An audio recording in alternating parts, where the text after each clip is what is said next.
The following is a sponsored program paid for by Dr. Elijah Nicholas, LLC. Today on Focal Point, we'll be joined by accomplished actress and advocate Taylor Lianne Chandler. I was with him the night of the DUI. But nothing can prepare you for your life being turned upside down like that. Her journey is equal parts inspiring and unique, and I can't wait for you to hear our candid conversation.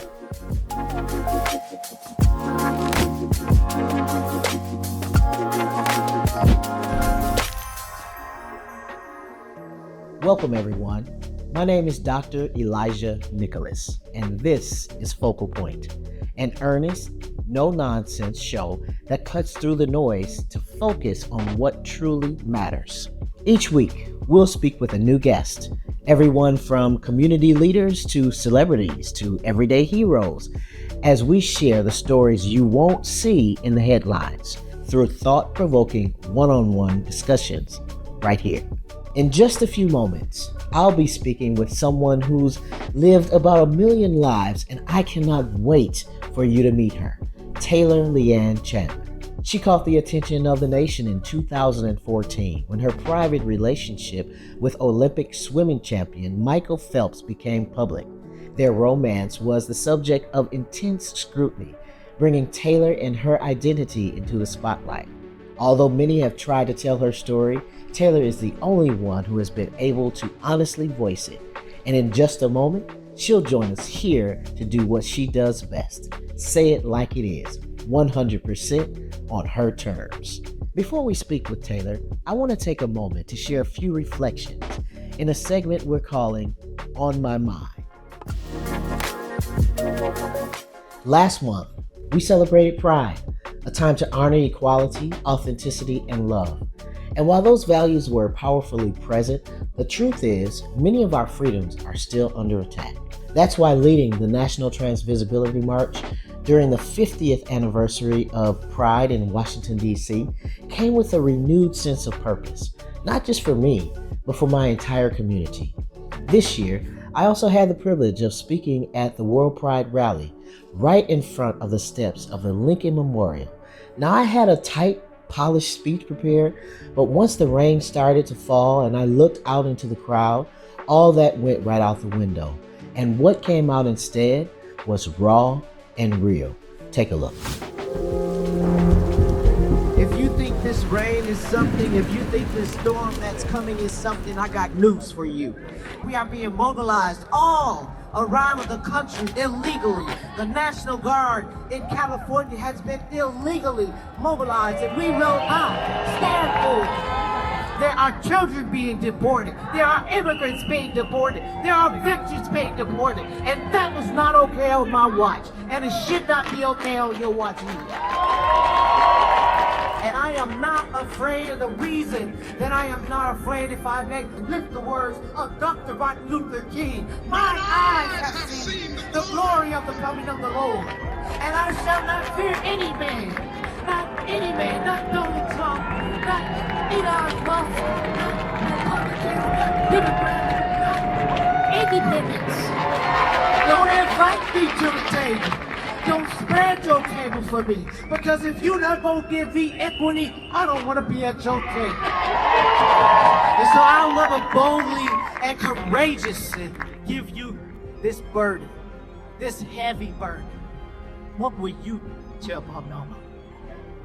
What are you going to tell my mama? Because I'm prepared to die for justice. I'm prepared to die for justice. I'm prepared to die for you. I'm prepared to die for veterans. I'm prepared to die for neurodivergent people. I'm prepared to die for white people. I'm prepared to die for black people. I'm prepared to die for Asians. I'm prepared. It is not business as usual. And if you're on time to telling my mama that Elijah fought for transgender people, Elijah fought for veterans, Elijah fought for intersex people, Elijah fought for intersexual people, and you can sleep at night and you didn't fight for me, that's on you. Thank you. As you can see, I bring the heat wherever I go. And I wasn't the only one. Another powerful voice on that stage was our next guest, Taylor Lianne Chandler. Our existence is not a problem to be fixed. It's a power to be reckoned with. Now I'm so happy to introduce Taylor. Taylor, thank you so much for joining us today. Oh, thank you for having me. It's my pleasure. How you doing? I'm doing good, all things considered. All things considered, we live in some interesting times today for sure. Yes, we do. So for our viewers who are not familiar with you, tell us, who is Taylor? Who is Taylor? Wow, that's the million-dollar question. Ideally, I'd like to say Taylor is, a mother, a sister, an aunt, a human being. But in reality, Taylor's more unique, more fabulous. Taylor was born intersex. Taylor identifies as trans. Taylor is a model, an actress, an advocate, an activist, an author. I've done everything I ever wanted to do in life. Wow, that sounds like a lot. Not many people can say that Yes. they've done everything they want to do in life. So let's start with something you mentioned about being trans and being intersex. How was that growing up? First of all, what is intersex for our viewers who may not know? When you say you're intersex, what does that mean? Intersex can mean a lot of different things. There's about 55 variations of it, plus. For me, I'm what's called mosaic. I was born with a combination of both parts, but then as I started growing up, I went through like 22 surgeries to be able to pee correctly. I had to take medications because I didn't produce testosterone or estrogen naturally. Like there was just so many things, but I didn't know what was going on. But as soon as I could walk and talk, I knew I was a girl. And so from the time I could do that, I expressed myself as female. I dressed female. And then it was probably the end of third grade. My grandparents decided they were going to cut my hair and put me in private school, and they reverted me back to being a boy. Like, it was just so bizarre. And that was a tumultuous year, to say the least. I ended up very androgynous. The next few years were just a struggle because I was in a body that was at war with itself. It got to the point where my grandparents could no longer dictate what gender they wanted me to be or what they thought doctors did right or wrong. This is who I am. I never looked between my legs to know who I was. I don't think anybody does, but we live in this weird world where you almost would have to do that the way people act. You know who you are. Always did. Yeah, some people go through phases and stuff, but it was never a phase for me. I've always known I was a girl, always known I was female, and that's how I've lived my life and carried it. I lived in a world where I knew people couldn't handle the truth, so I lived stealth. Wow. So for our viewers who don't know what stealth is, what is living stealth? Living hetero, living just a straight, normal life, not, when I would date people, even girlfriends, I wouldn't tell them anything about my past. The only thing I felt I owed a man was to say that I couldn't have kids in the traditional way. I could do in vitro if I wanted to, but that just didn't end up being in the cards for me. But other than that, I didn't feel like I owed anybody how my birth happened, what I went through as a child. It's like once I got away from my family and did all the changes that needed to happen to right the wrongs, I felt like I owed no one anything. Good for you.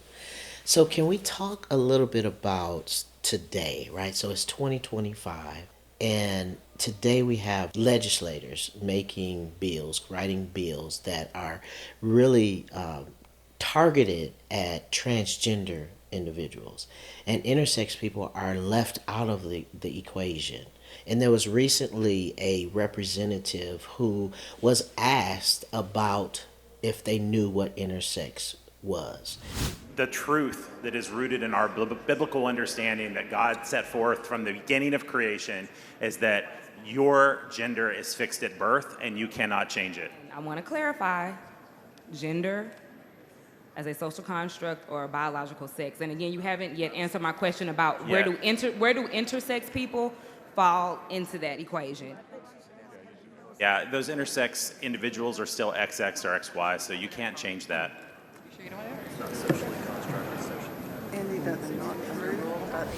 So fast forward to 2025, this is happening now. And so intersex individuals are left completely out of the conversation. What are your thoughts on that and what's happening now, and how do we make sure that intersex individuals are included in our conversations about legislation? It's great that you bring that up. I feel like this is the first point where intersex people have kind of been brought to the forefront when it comes to body autonomy, because most intersex people either don't know they're intersex or they live stealth. I have XX and XY chromosomes, so I know for a fact what they're saying is wrong. And there's, depending on where you fall in the spectrum, I would guess that trans people, if testing was done, it's very expensive, it's painful, would find out that they probably have different chromosomes too. Wow. That would be my guess. I'm not a doctor, sure, but I would think that. But it doesn't surprise me that legislators know nothing about it. Back in the day, we were called hermaphrodites, and you would think of like the bearded lady in the circus or a freak show. And, around the world, we were murdered or thought of as something else. And then on the flip side of that, I like to think of it as that we're above. It's like you're male, she's female, I'm both. I elevate beyond you. Let me touch on something else that you said. I think I heard you say that your grandparents kind of reversed things, cut your hair, and you started living life as a boy, as a young man, and as you grew up. And then fast forward to years later, you're dating someone, and the headlines come out, and things say you're a man. Do you want to share anything about that? No, I'm kidding. Yeah, in 2014, I was swiping right and left on Tinder. And on Tinder? On Tinder. Don't say. I do say. Okay. And I came across someone that was at a racetrack. I realized it was horse track in the background. And they were a little younger than what would normally show up in my feed, but I like someone that's a young, tender morsel every now and again. And we started talking and, then eventually switched numbers and started talking about our lives and decided to meet. And we had a lot in common with our relationships with our father. He was into horse racing. My dad's a jockey. I grew up with horses, and we just had a lot in common. We were so goofy and boring. Then in the end of September of that year, because this all started in like the end of July, beginning of August, in the end of September, we'd been seeing each other for a while, and he went out to go gambling and drank too much, lost about $30,000, was kind of pissed, and decided to drive home. Well, it wasn't until he got behind the wheel he realized he was probably not well enough to drive home. Sure. And they caught him for drinking and driving, and he was arrested. That night, I went to see him. So this happened at like 1 a.m. So later that day at night, I went to see him, and paparazzi saw me, I guess, enter and leave the house. There was people that I was unaware that were around. And so then I was with him the night of the DUI. Which makes you think I was in the car. Sure. Which I wasn't. So there was a lot of misinformation. But the thing was, at first I was this model-like person. Then I was a cougar. And then about the middle of November, the media came to me and they were like, this is the story we're going to go with. Do you want to cooperate or not? And I didn't want to be a part of it, but it gave me time to warn people. Okay. And, because I felt like I owed the people closest to me. Sure. Then I did a long Facebook post and I talked about things that happened when I was younger, getting in trouble with the law. I talked about my upbringing. I talked about how I was born. I talked about all of it. So you basically exposed yourself before But this was the to news. a small group. Got it. You know, Okay. this is my Facebook, probably 200 or 300 people. Sure. But then on November 19th of 2014, the story broke. And instead of saying anything that was of value or truth, the headlines read, Michael Phelps' girlfriend was born a man. Wow. I was devastated. I'll never forget it. I was in Virginia Beach. I was in the presidential suite and I wanted to jump off the balcony because all of a sudden my whole world came crashing. My anonymity, my womanhood, everything felt like it was under fire and being questioned. And I didn't know how to live in that world. I didn't want to. But nothing can prepare you for your life being turned upside down like that. And I was a sign language interpreter working at the White House and on the Hill. My life was very anonymous, conservative, prim and proper. And then all of a sudden, it wasn't. And I was made out to be like, it was like I did something wrong. He got a DUI, but 2 people paid the price for it. Wow. And that was hard to deal with, to say the least. Wow, thank you for sharing that. I can't imagine the exposure and just the complete opposite of anonymity. Just all of a sudden you're in the spotlight and things really turn to you, right? So we shift to Taylor, right? And now what happens? Because I think I heard you say you were in the presidential suite and you wanted to jump. Kill myself. Wanted to kill yourself. Yes. And so I'm glad you're here Thank you. to share your story. And as much as you want to share or can share, tell me about that moment and what changed your mind in that moment. I was just scared. I didn't know what to do. And so the easy, quick way out seemed to be like, end it all. But in reality, I loved life. I loved the life I'd built. And I didn't fully understand how it was going to come undone yet. Because had I known that, maybe I would have jumped. Because the next year was like a whirlwind, but it was extreme highs and lows. I was diagnosed in 2000 with borderline personality disorder, and it comes from childhood trauma. And so you never really develop your own sense of being, your own personality. You're always adapting and becoming what other people need or want to survive. I compare it to the Runaway Bride with Julia Roberts. If you remember, whoever she was dating, that's how she liked her eggs. That's the hobby she liked. Well, that's what borderline's like, but it's extremes. You feel everything to extremes. So looking back, I know that from November 19th of 2014 for like the next year, I lived in a manic state. Wow. And so everything I did was coming out of a place of mania. You know, he's apologized to me, but again, not publicly. You know, it's funny. I hadn't really thought about that a long time, but like I said in the beginning, he took me out of my own head. It was the first time in my life where I wasn't feeling like I was keeping something from someone or having to hide. Like I was totally comfortable in my own skin with him. And I think that's because of who he was. You know, people thought I made it up. Like, how would I randomly make up all this stuff? Like, it would make no sense. It didn't matter because there wasn't a photograph. Oh, wow. But our relationship was new. Like there wasn't a photograph together. Correct. So people are saying, you're making this up? Yep. Wow. The Washington Post, I'll never forget it. They were like, she says she's dating Michael Phelps, but she doesn't have a picture.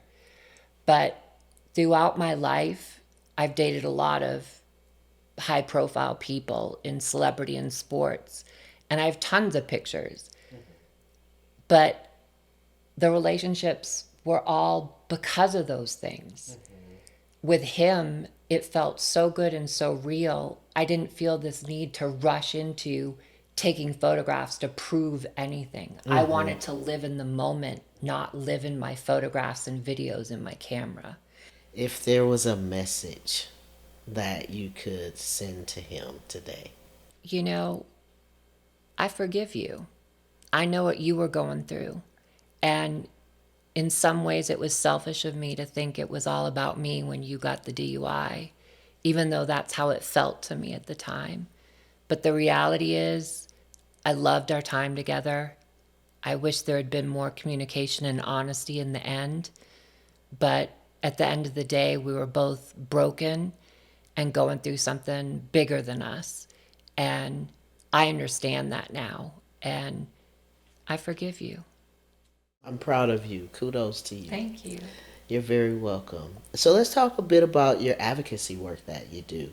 You help trans and non-binary individuals in so many ways. Thank you for the amazing work that you do. You want to share anything about your advocacy work with our viewers? Yeah, like, because all of a sudden I had this platform, I didn't know what to do with it at first. And so this woman, Savannah Wanzer, a trans legend icon in the DC area, came up to me at an event and she's like, I know who you are. I need your email address and your phone number. And she wanted me to get involved with a support group for trans and non-binary people. And then that catapulted into getting connected to Capitol Pride. And all of a sudden I felt like it was starting to lean into some chosen family and people that I could relate to in a way that I never had before, because I would at all cost avoid anybody that I thought would, you know, expose my secrets. It's hard to live with secrets all of your life. It is. And so at that point, I knew that I needed to change the narrative. And so I got involved with Capitol Pride. I was folding t-shirts, you know, scanning tickets.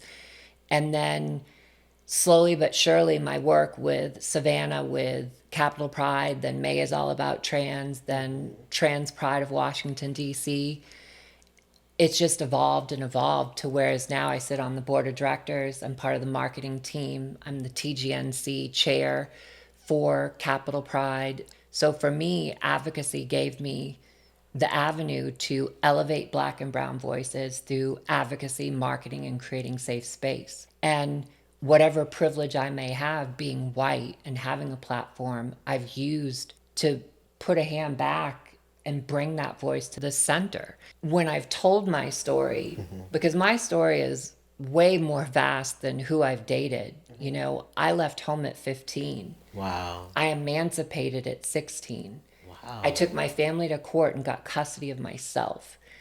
I am self-made through me and God. You know, it's like I put myself through school, but in those beginning years, I grew up privileged. You know, my grandparents raised me. I came from money. I came from high society. And I went to private schools, had everything you could want, but nothing I needed. Wow. Let's talk about your memoir, Beyond the Gold. The memoir that's been beyond being finished for so long now. It's been tough because reliving my past was a lot. So I'd start writing and then I'd stop. I did a short story about my life in a book by Jude Patton. Okay. And that's when I was like, I really need to do my full memoir. And so then I was like, but I wanted my memoir to be a cautionary tale as well as inspiring. I wanted it to talk about borderline personality disorder in full effect so that it was as much self-help as it was anything else.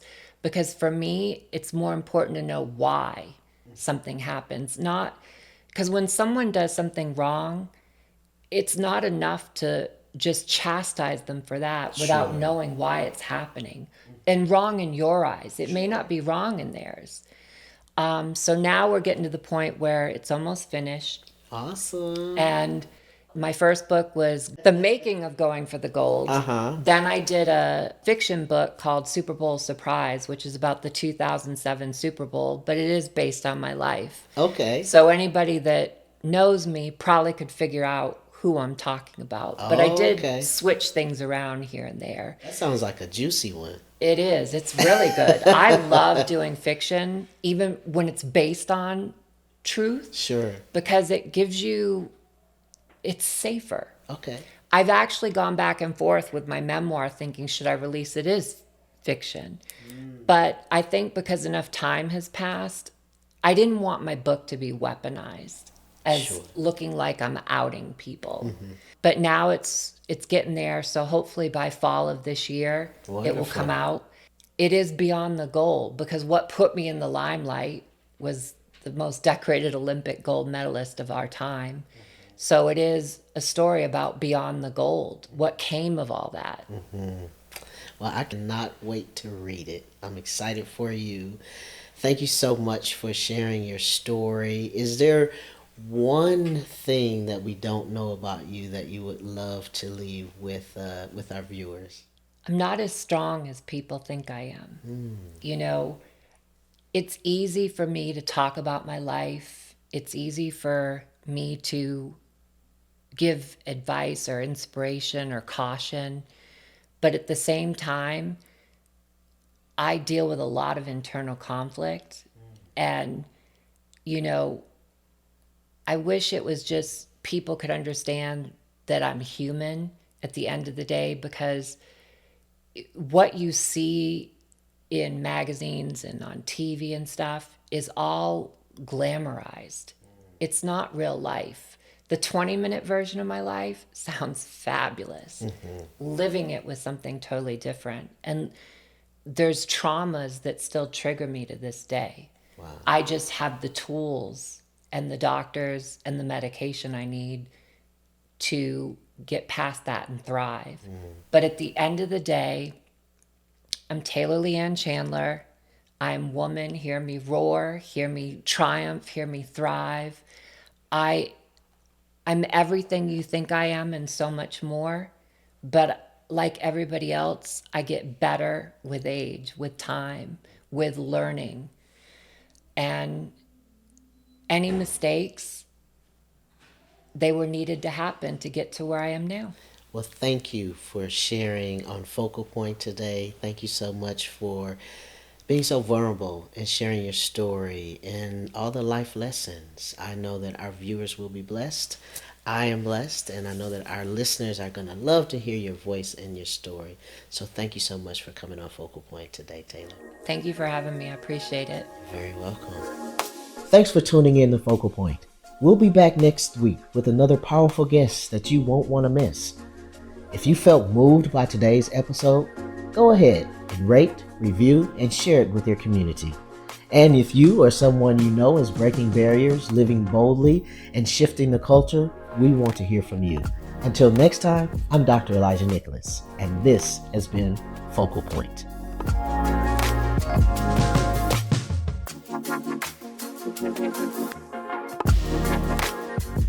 The proceeding was sponsored by Dr. Elijah Nicholas, LLC.